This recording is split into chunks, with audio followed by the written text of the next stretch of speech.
后来乡亲啊，因为这个新冠病毒，即摆上届抢市的毋是翠暗，是防疫保单哦。这个一年的保费才500块，只要收到居家隔离的通知书，就会当摕到10万块的理赔，无怪会烧钱抢。也毋过实在是太侪人抢要投保咯，保险公司来宣布，到等一个5点，就无爱阁收件咯。结果这个排队等要投保的民众是排到大街路顶。 新冠疫情愈来愈严重，本土案例一直增加。这时保险公司有推出防疫保单，民众收钱要保。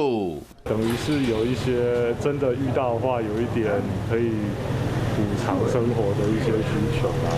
因为这个保单伤过抢市，保险公司宣布讲，今日就暂停收件，民众惊讲保袂到，透早就伫遐排队排到大路去。花莲邮局嘛有真侪人要汇款，邮局甚至都要加开专门的摊口来办理。 为了因应这个人潮，所以我们在今天，在我们花莲邮局所辖的自己，我们都有加派人手，来疏解。保险公司伫宜兰现场嘛同款路顶排袂落去，伫顶卡排站。疫情加重，所以会担心。当然会担忧。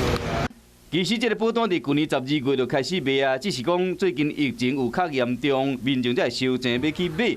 这一人伫最后时刻排列投保，就是希望讲，伫这疫情的警戒期，会使加一份保障。